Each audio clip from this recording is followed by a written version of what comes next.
She was a very special artist. She banned him from her tour forever. These battles changed her career path forever, pushing her away from rock and toward unexpected new genres.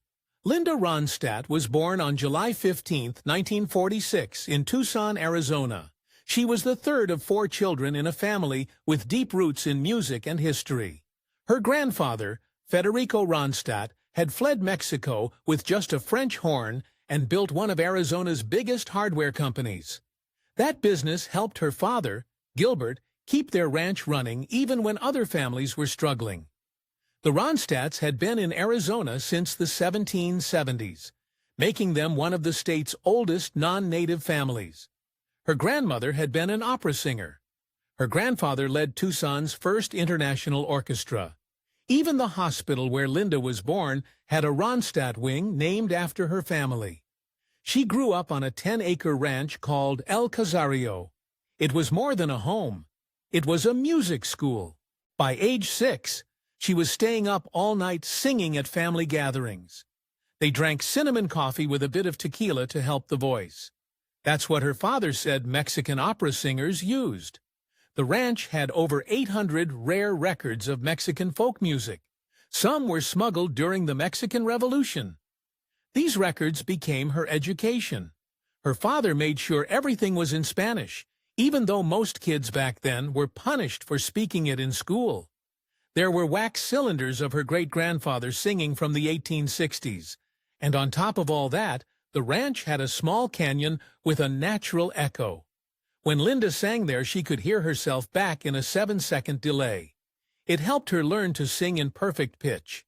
Her training at home was intense. By age 7, she was practicing 4 hours a day. Her father had her run around the ranch while singing to build breath control. She had to learn how to cry through a song, what Mexicans call a grito. Most adults take years to learn it. Linda nailed it before she turned 10. In 1954, her dad bought a tape recorder for $300 just to record her voice. That would be over $3,000 today. On those tapes, her famous vibrato was already clear by age 8. In 1956, she and her siblings did their first paid gig at a Rotary Club for $15. Her father used the money to buy savings bonds for her music future. In high school, she lived a double life. At Catalina High, she looked like a regular teen. But on weekends, she was earning more than adults from her performances. She didn't tell the school. At 16, she met Bob Kimmel. He was 23. Her dad had hired him for guitar lessons. Their partnership made people talk. But Kimmel saw her talent and pushed her toward a career, even when her parents weren't sure. That same year, she sang background vocals on 4 country songs recorded in Phoenix. Her voice stood out. Radio listeners wanted to know who the mystery singer was. In 1963, during her final year, she had her first heartbreak. Her boyfriend had secretly sold recordings of her private performances. That betrayal made her careful about contracts later in life. At the school talent show, she sang "Will In." The song mentioned drugs and long-haul driving. The school cut her mic mid-performance. It made the local paper. It was her first public scandal and her first taste of censorship. She went to the University of Arizona, but not for long. Just 3 weeks into her first year, her boyfriend died in a car crash. She couldn't focus. The school listed her exit as a family emergency, but that wasn't true. She wanted to chase her music dream. Her parents said no. Her father even froze her savings, $432 from her shows. In December 1964, she left for Los Angeles with Bob Kimmel and very little money. The trip was rough. Their car broke down. In Blythe, California, police thought they were robbers. They spent 6 hours in jail before being cleared. In L.A., she lived in an unheated garage in Silver Lake for $8 a week. She worked mornings in a store and sang for tips at night. Her big break came at an open mic. Jackson Browne broke a guitar string, and Linda let him use hers. That one act started a friendship and a touring partnership that would change both their lives. In L.A., she and Kimmel formed a band called the Stone Ponies. They thought they were doing something new, but other bands had beaten them to it.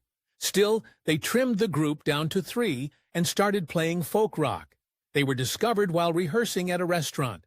In 1966, Capitol Records signed them. Their first album didn't do well, but people noticed Linda's voice. Then came Different Drum. It had been written by Michael Nesmith, who later joined the Monkees. The song had been rejected by others, but producer Nick Vanette gave it to Linda. He replaced the band with studio musicians for the recording. The song hit the charts in late 1967. It stayed there for 17 weeks and reached number 13 in the United States. In New Zealand, it went to number 5. The success caused tension in the band. Capitol Records started promoting Linda Ronstadt and the Stone Ponies. Linda didn't like her own performance, but fans loved it. The band soon broke up. Linda went solo. In March 1969, she released Hand Sewn Homegrown. It was the first alternative country album by a woman. She blended rock vocals with country roots. It confused radio stations. Too country for rock, too rock for country. But it was original. She worked with producer Chip Douglas. She covered Bob Dylan and Randy Newman. She even flipped a country hit called Only Daddy That'll Walk the Line into Only Mama That'll Walk the Line. She was redefining country music, even if the industry didn't know where to place her. Touring wasn't always kind. After Different Drum, the band toured with The Doors. Linda didn't like Jim Morrison. One night in 1968, he pulled her on stage drunk. He tried to kiss her. Then he fell into the mic stand. She was humiliated. Morrison later called her sweet, but spineless. Neil Young wasn't much better. During a protest concert, he said her music was too commercial. It hurt. Linda cared deeply about causes, especially those tied to her Mexican roots. She never performed with Young again. When Linda Ronstadt met Peter Asher in 1973, something just clicked. She was already known for her voice, but she hadn't yet found the perfect partner to shape her sound. Asher, once part of the duo Peter and Gordon, had worked with James Taylor. Now, thanks to Kate Taylor, he was in a room with Ronstadt. They tried working together on a few songs for her album, Don't Cry Now, but it was their full collaboration on Heart Like a Wheel in 1974 that changed everything. Asher knew exactly how to highlight her voice. He once said she was the best singer he ever worked with, and he wasn't exaggerating. That one album started something huge. Over the next years, they made 13 albums together. Every single one went gold or platinum. That had never been done before. Ronstadt's voice, combined with Asher's studio skills, created a sound that worked on both pop and country radio. Suddenly, she wasn't stuck in a single genre. She could do it all, and listeners loved it. Heart Like a Wheel was released in November 1974. It went straight to number 1 on the Billboard 200 and stayed on the chart for almost a year. It also ruled the country charts for 4 straight weeks. The first single, You're No Good, hit number 1 on the Hot 100. When Will I Be Loved went to number 2 on pop charts and number 1 on the country chart. By 1991, the album had sold over 2 million copies in the United States. In 2013, the Library of Congress added it to the National Recording Registry. Rolling Stone later named it one of the 500 greatest albums of all time. What's crazy is that Capitol Records released the album out of contract obligations. Ronstadt had already switched to another label. Even the label politics couldn't hold it back. One reason the album worked so well was Ronstadt's unique way of reimagining songs. She didn't just cover old tracks. She made them her own. She grew up in Tucson, Arizona, surrounded by her father's piano playing and traditional Mexican music. That blend of styles helped her add new rhythm and feeling to everything she touched. When she sang Buddy Holly's It Doesn't Matter Anymore, or the Everly Brothers' When Will I Be Loved, she wasn't copying them. She was transforming them. People from different genres didn't always understand her. Rock fans said she was too soft. Folk fans thought she was too pop. But country fans, they got it, and they embraced her. Her rising fame also helped launch other artists. In 1971, her manager hired Glenn Frey, Don Henley, Bernie Leiden, and Randy Meisner as her backing band.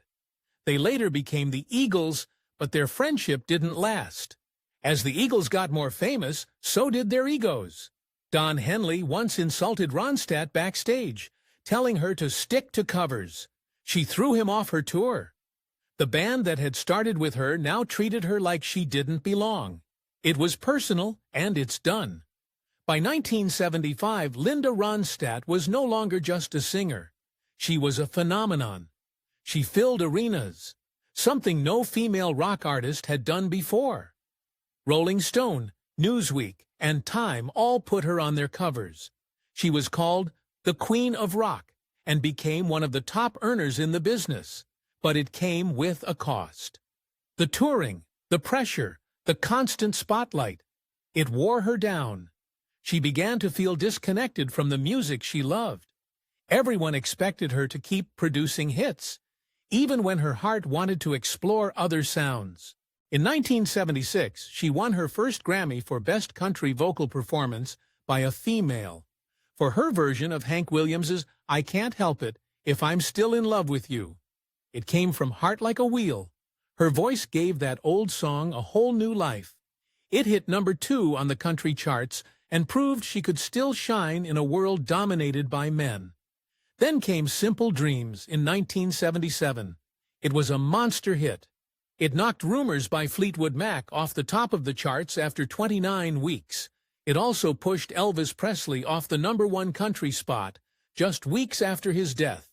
The album sold 3.5 million copies in the United States in less than a year. In 1978, she followed up with Living in the USA. It became the first album ever to ship double platinum, over 2 million copies before it even hit stores. That record sold 3 million copies and became her third #1 album. The cover, with Ronstadt in roller skates, sparked a national craze. That same year, Billboard honored her with 3 awards: Pop Female Singles, Artist of the Year, Pop Female Album Artist of the Year, and Overall Female Artist of the Year. She earned $12 million in 1978 alone. That's around $58 million today. Her album sales for that year alone topped 17 million copies. She had officially broken the glass ceiling. While all this was happening, she was also dating California Governor Jerry Brown. The two met at a Mexican restaurant in Hollywood. He was quiet, serious, and disciplined. Very different from the musicians she usually met. Their relationship caught a lot of public attention. People even speculated about whether Brown would use government money to protect her Malibu home during a storm. He didn't. They traveled together and grew close, but they both knew they were too different to last. She once said, "He would have found my life too chaotic, and I would have found his too restrictive." In 1980, she shocked everyone by doing musical theater. She starred in The Pirates of Penzance in Central Park, then on Broadway. No one expected a rock singer to pull it off, but she did. The show ran for 787 performances and was later turned into a movie. Ronstadt even got a Tony nomination. The voice proved it could handle anything. Then, in 1983, she made another surprising move. She released What's New, an album of old jazz standards, working with 62-year-old arranger Nelson Riddle. Her label was horrified. The president of Elektra Records begged her not to do it. Even Peter Asher had doubts. The album started slow, debuting at number 93, but in 4 weeks it hit the top 10. It stayed on the charts for 81 weeks and sold over 3 million copies in the United States. Critics praised her for bringing life back to pre-rock music. She proved once again that she could take any risk and make it work. Around that same time, she quietly started dating Star Wars creator George Lucas. The public didn't even know. They were never photographed together. They stayed engaged for 5 years, often spending time at his Skywalker Ranch. But in the end, Ronstadt's need for independence won out. Asher said she wasn't the type to settle down, and she knew it. After her rock success started to fade in the early 80s, Ronstadt didn't try to chase trends. Instead, she leaned into her love of classic music. What's New became the first of 3 albums with Nelson Riddle. The trilogy sold nearly 7 million copies in the United States alone. And she did it all without help from Top 40 radio. Her success opened the door for others, Rod Stewart, Harry Connick Jr., to explore the same style later on. But none of it came easy. Every time Ronstadt tried something new, she had to fight. Her label didn't want her to make jazz records. When she made a pop standards album with Jerry Wexler, she scrapped the whole thing because it didn't feel right. She had to fight just to record What's New. Even then, the label wanted her to sneak in a rock element. She gave them one tiny concession, featuring a rock guitarist in the video. But that was it.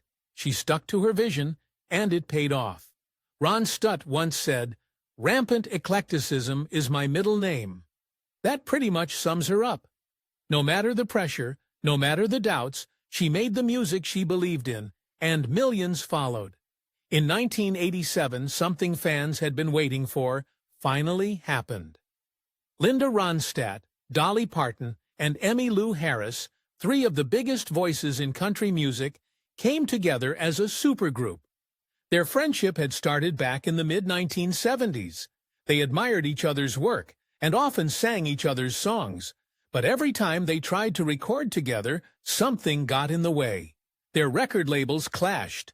Their schedules never lined up. They took 10 years before it all finally worked. When they did record, the result was magic. Emmylou said even they were surprised by how good they sounded together. Their first album went platinum in the United States and sold around 4 million copies worldwide. Big names like Albert Lee and Ry Cooder played on it. George Massenburg produced it. They won a Grammy for Best Country Performance by a duo or group and were nominated for Album of the Year, right alongside giants like Michael Jackson and Prince. Their version of To Know Him Is to Love Him became their biggest hit, showing off their perfect blend of voices. That same year, Ronstadt shocked everyone again, but in a very different way. She released Canciones de mi Padre, a full album of traditional Mexican mariachi music. This wasn't a small move. It was a huge risk. Music critics mocked it. Some called it a joke. Rolling Stone even made fun of the cover art. But Linda didn't back down. She teamed up with famous composer Ruben Fuentes and 3 top mariachi groups from Los Angeles. There were fights during recording. Fuentes wanted a modern mariachi sound. Ronstadt wanted something older, something from her childhood. She brought in old records and even pictures of cows to explain her vision. In the end, she got her way. And she was right. The album became a hit, selling over 2.5 million copies. It became the best-selling non-English album in American history. It won her another Grammy.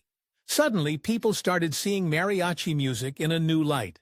Musicians said more people came to their shows. Ronstadt had changed how the country saw Mexican music.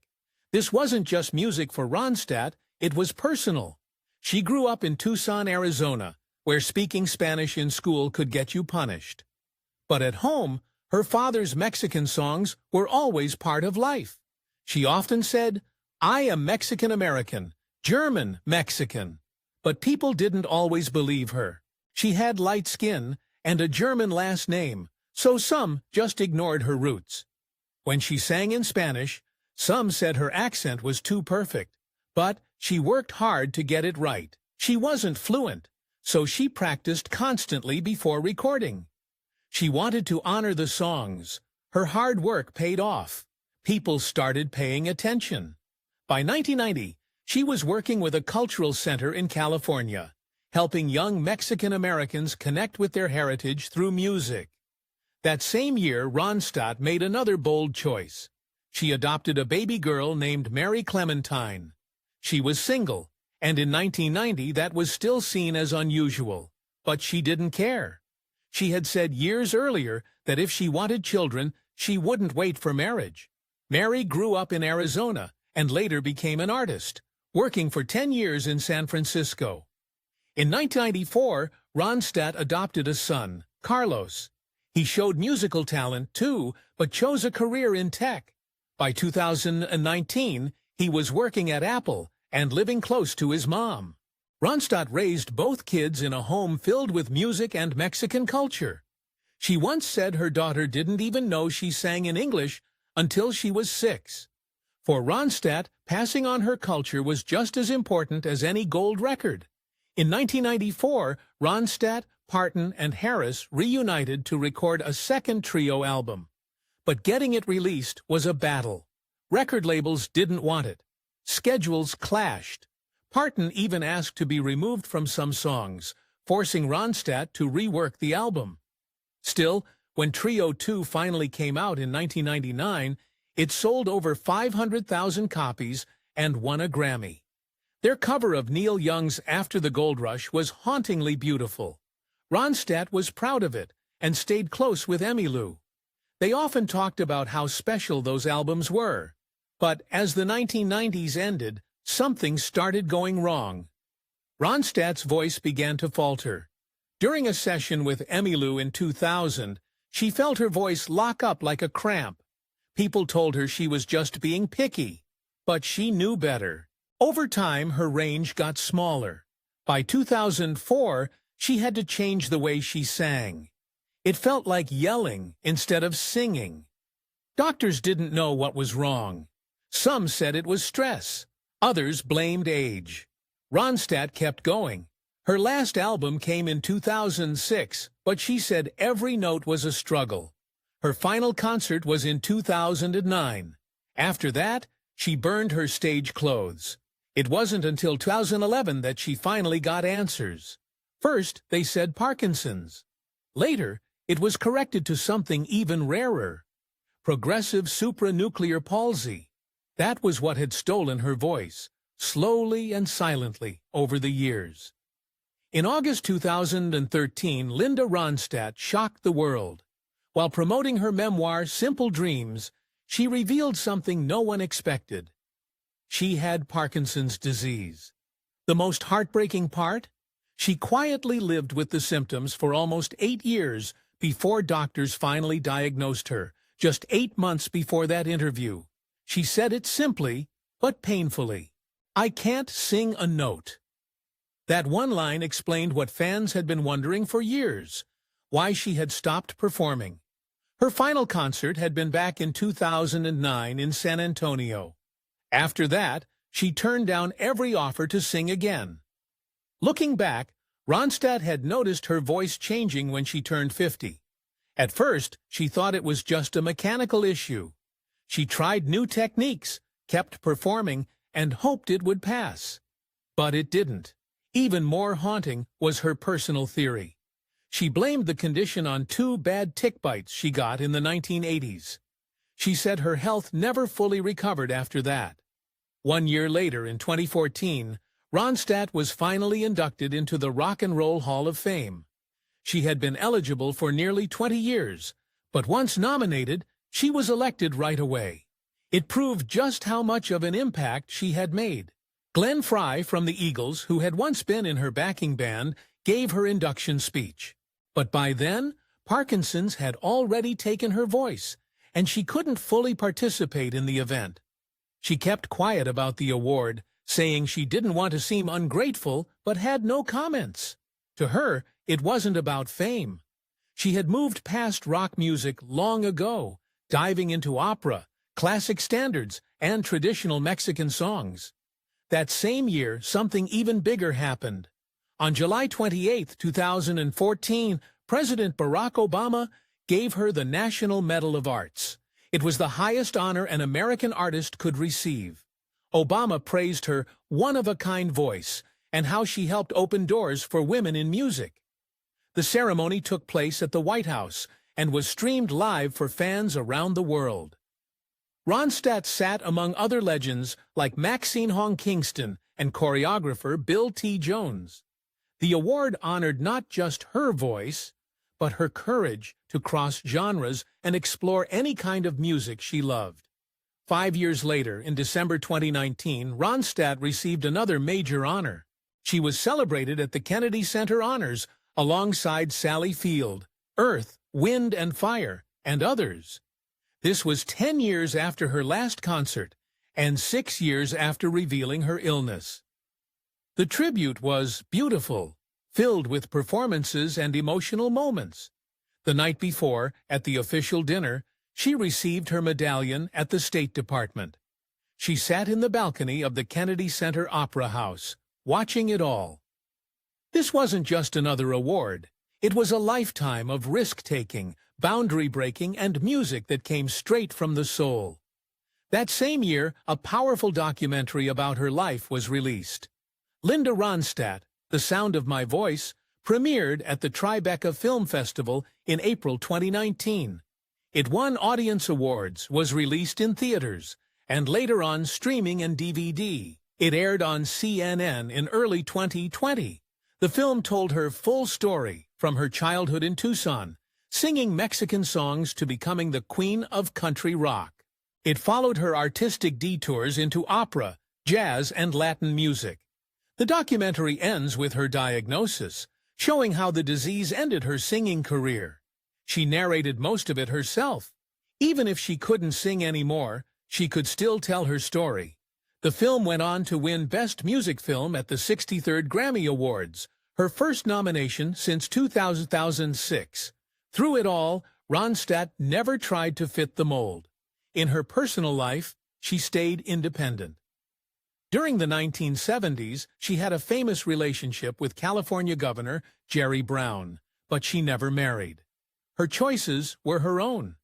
While many in the industry tried to define her, she refused to be boxed in. She followed her own instincts, whether that meant walking away from rock stardom, exploring operetta, or embracing her Mexican roots. Linda Ronstadt had one of the most powerful voices in music. But behind the awards and hit songs, she also had her share of bitter fallouts with other big names. These weren't just misunderstandings. Some were explosive, others quietly painful, and many were rooted in ego, creative control, or just pure disrespect. In the early days, Don Henley played drums for Linda before he became famous with the Eagles. He changed things. By 1975, during a backstage moment at the Universal Amphitheater, Henley told her to stick to covers and leave songwriting to real artists. He mocked her for being too delicate for rock. That was it for Linda. She banned him from touring with her. Later, she called him a climber who lost his soul. It wasn't just personal. It reflected the way women in music were often treated, as side notes, not equals. Her clash with Jim Morrison was even more humiliating. In 1968, during an after-party at Whiskey A Go-Go, Morrison pulled her on stage, tried to kiss her, and knocked over her microphone. He later mocked her in interviews, calling her sweet but spineless. Linda never hit back publicly, but she told friends he was a brilliant wreck who poisoned everything around him. It was another reminder of how toxic rock culture could be, especially for women. Even when they shared causes, things didn't always go well. Linda and Neil Young both supported farm workers' rights, but at a benefit concert in 1976, he told her she was too commercial and refused to let her sing her own songs. Later, he told the press she wasn't fit for protest music. That hurt deeply, especially since her activism was tied to her Mexican roots. She never worked with him again. Working with Frank Zappa in 1974 was supposed to be exciting. Instead, it turned into a nightmare. He called her voice too sanitized and said she made his music sound like radio jingles. He even stopped a rehearsal to say, "This is what happens when you hand real music to a pop singer." Linda left the project. She still admired his talent, but she couldn't accept the way he treated her. David Crosby was once a friend, but drugs and ego got in the way. In 1978, during a recording session, he refused to change the key of a song to fit her voice. He told her to adapt to the real pitch. Later, in Rolling Stone, he called her manufactured. Linda never forgave that. She cut him off completely and didn't allow his name to be mentioned on her tours. Elvis Costello was angry when she covered his songs, especially Allison. He said her album Mad Love was a waste of vinyl, but Linda took the high road. She praised his writing and ignored his insults. Years later, Costello admitted he was wrong. He even cried while watching her documentary. That moment of regret turned a Cold War into mutual respect. Then there was Paul Simon. In 1982, they planned a duet for Graceland, but it fell apart. Simon controlled every part of the session. He rewrote lyrics, changed vocal phrasing, and didn't listen to her input. She said working with him felt like being lectured by a school principal. She walked away from the project and never returned. Around the same time, she also got heat for performing at Sun City during apartheid, something Simon was criticized for too. But Linda later took a stronger stance, distancing herself from that decision.